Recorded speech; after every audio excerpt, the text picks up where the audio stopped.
our first speaker tonight is Matt. So Matt is a full stack developer. He has been programming for 16 years. He has been with InRhythm for 3 years. We're very, very grateful for that. He grew up in places like South Africa, Wales, Brazil, and Egypt. Beautiful. Thank you.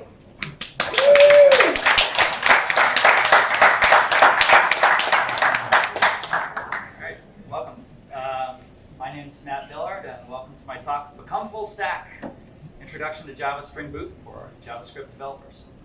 Let's talk about what we mean by full stack. That term gets thrown around a lot. So I've noticed over recent years there are more and more boot camps, which means more and more JavaScript developers.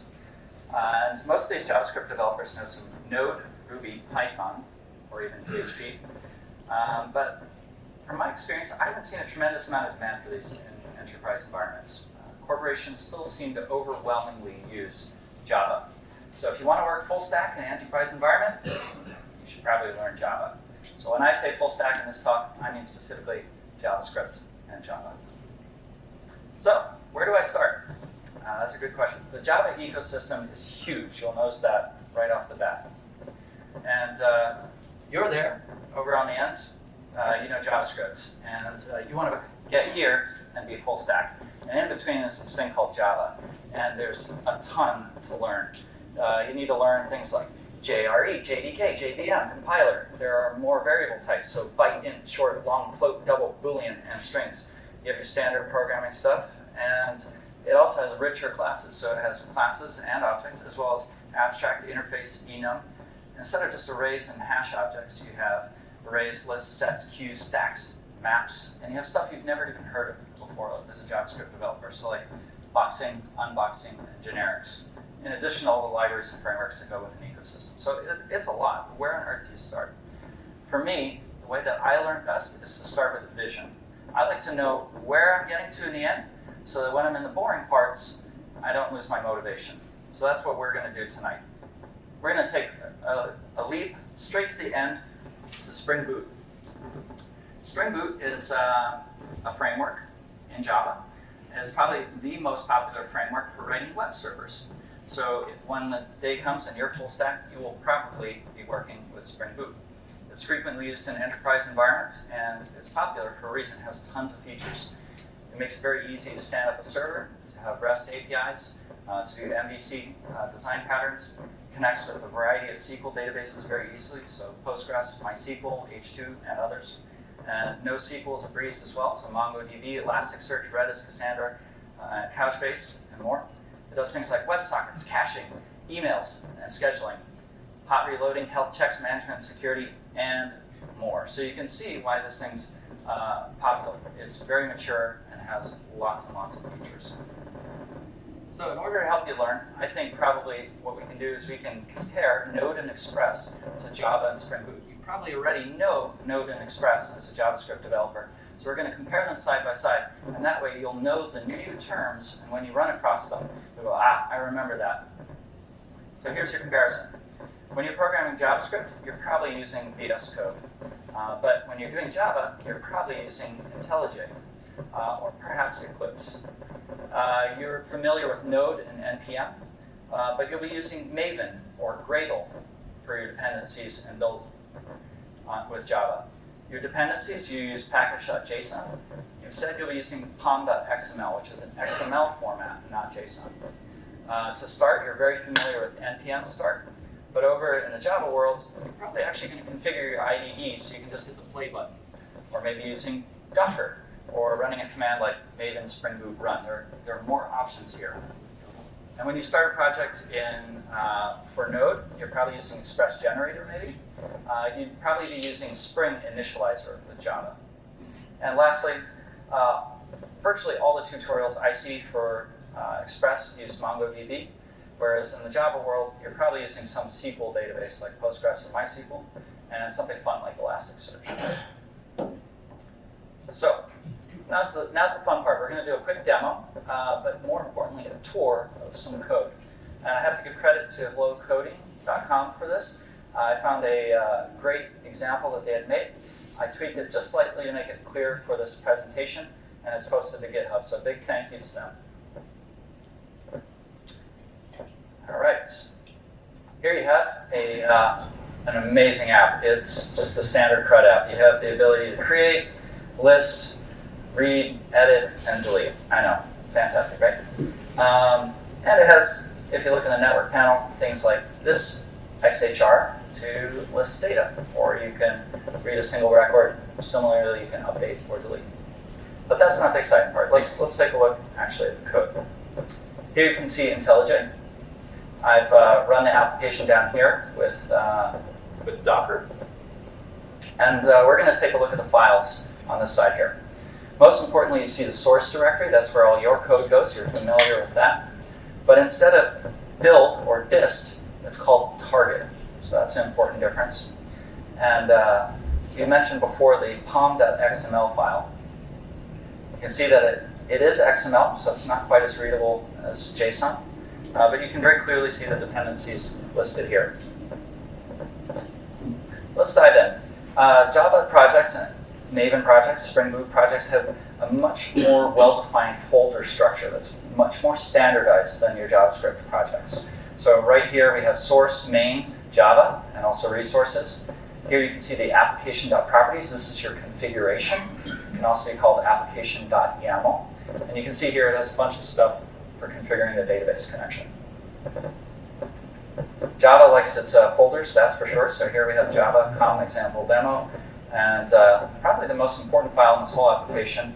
It can be named a variety of things, but the one thing it'll always have in common for all your Java projects is this method here, public static void main. It's very important. All your Java code always starts there. So as a Java developer, it's very easy to trace where your code starts. Whereas in JavaScript, we're not sure sometimes. That's a lot from a Java developer. So here we're going to be taking a look at this product folder. Remember, it was a CRUD app for product. This would normally be organized into a bunch of subdirectories, but because this is so small, it saved us the trouble. We're going to take a look at the product controller first. This is a Java class that represents our API endpoints. You can see it has methods to list, create, read, update, and delete. One of the first things that'll strike you as a JavaScript developer is how commonly it uses annotations. Spring Boot uses annotations all over the place, and it's really part of the magic. You just have to accept it and learn them. So this controller is calling our service, which is yet another class. Everything is classes in Java. That's totally true. And this is where your business logic would live.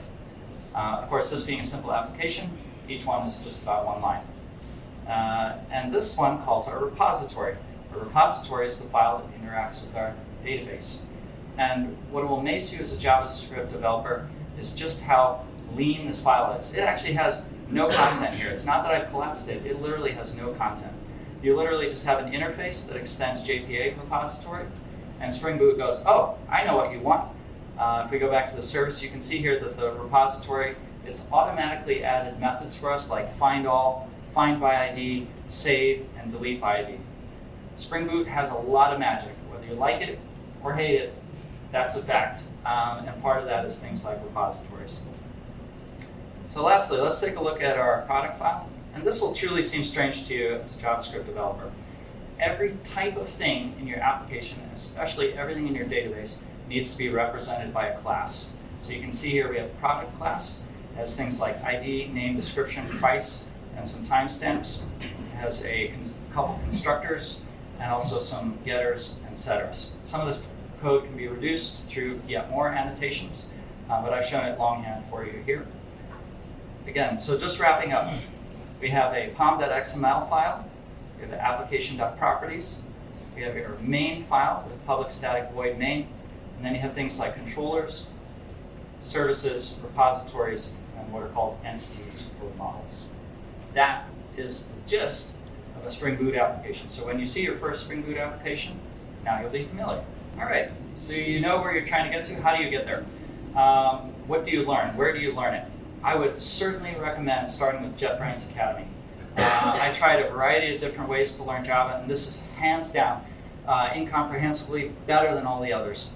It is created by JetBrains and IntelliJ, the makers of the IDE we just looked at, and they partnered with a website called HydroSkill.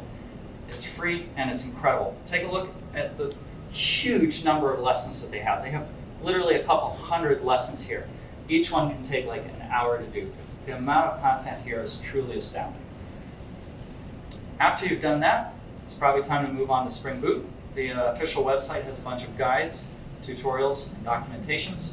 And after you do those, probably start programming full stack. So that's the talk. What questions can I answer for you guys? And if I can't answer them, I'll pawn the questions off to some experienced Java developers. Oh. So there seems to be a big debate about a full stack engineer not truly being full stack if they're using Node. True or false? Yep, there are lots of people who like to claim to be full stack who are doing Node or Ruby or PHP. In an enterprise environment, when people say full stack, they don't include those. It would be exclusively JavaScript and Java. I saw a lot of similarities between, I'm coming from, like, I use TypeScript at work. Okay, yes. And I saw a lot of similarities with, like, extending interfaces Yes. and such. You say it's a great leap moving from TypeScript to something like Java. The learning curve for the Java ecosystem is ginormous. I can't emphasize it enough. It's a serious undertaking to commit to learning it. But that said, I think the thing that made it possible for me to do it was working with TypeScript day to day. If I had not worked with TypeScript and known about interfaces and enums and types, then I would have found it, and generics, I would have found it like much more difficult. So it does help greatly. So, of the concept that you've learned through Java, which one did you find the most difficult? I'm only going to assume it's collections, because you said there was things you've never heard of, like stack, queue, map. Like you didn't even get to like the queue, hash sets. Also, you didn't even get to like the crazy stuff. Yeah, there are some things that made me scratch my head and maybe swear a little bit. Believe it or not, int is not the same as integer in Java. A little bit of boxing and unboxing for that one. Arrays are mostly useless because once you declare them, you can't change the size. Converting between arrays and lists and array lists, not all the same thing. And back can be very tricky as a beginner.